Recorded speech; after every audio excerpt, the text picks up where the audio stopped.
అనగనగా సముద్రంలోని ఒక చిన్న కోణంలో క్లౌన్ ఫిష్ అయిన మార్లిన్ తన కుటుంబంతో సంతోషంగా జీవిస్తుంటాడు.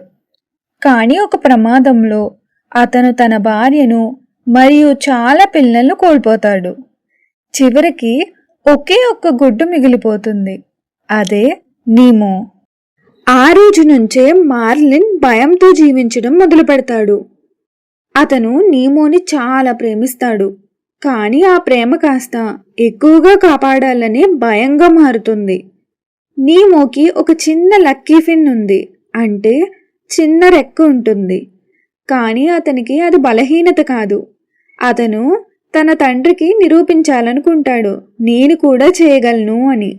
ఒకరోజు అతను సాహసం చేసి సముద్రంలో దూరంగా వెళ్తాడు. అదే అతని జీవితాన్ని పూర్తిగా మార్చేసే క్షణం. నీమో ఒక డైవర్ చేత పట్టుబడతాడు మరియు మనుషుల ప్రపంచానికి తీసుకెళ్లబడతాడు. ఇది చూసిన మార్లిన్ గుండె పగిలిపోతుంది. కానీ అతను ఆగడు. అతను తన కొడుకును వెతకడానికి ఒక పెద్ద ప్రయాణం మొదలు పెడతాడు. ఈ ప్రయాణంలో అతనికి ఒక కొత్త స్నేహితురాలు కలుస్తుంది. తనే డోరీ. డోరీకి మెమొరీ సమస్య ఉన్న ఆమె హృదయం చాలా మంచిది. ఆమె మాట ఒకటి గుర్తుంచుకోవాలి, జస్ట్ కీప్ స్విమ్మింగ్, అలాగే ఈదుతూ పోవాలి.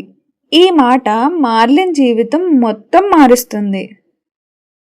ఇక మరోవైపు నీమో ఒక అక్వేరియంలో పడిపోతాడు. అక్కడ అతను కొత్త స్నేహితులను కలుస్తాడు. అక్కడే అతను ఒక పెద్ద నిజం తెలుసుకుంటాడు. ధైర్యం అంటే భయం లేకపోవడం కాదు, భయంతో కూడా ముందుకు వెళ్ళడం. చివరికి మార్లిన్ అన్ని కష్టాలు దాటుకుని తన కొడుకుని చేరుకుంటాడు. ఆ ప్రయాణం అతనికి ఒక గొప్ప పాఠం నేర్పుతుంది. పిల్లల్ని కాపాడడం మాత్రమే కాదు, వాళ్ళని నమ్మడం కూడా అవసరం. ప్రేమ అంటే కట్టిపడేయడం కాదు, స్వేచ్ఛ ఇవ్వడం. భయం మనల్ని ఆపుతుంది, కానీ ధైర్యం ముందుకు నడిపిస్తుంది. చిన్నవాళ్ళు కూడా గొప్ప పనులు చేయగలరు. నీమో కథలో అసలు హీరో ఎవరు అంటే తండ్రి ప్రేమ మరియు చిన్నవాడి ధైర్యం.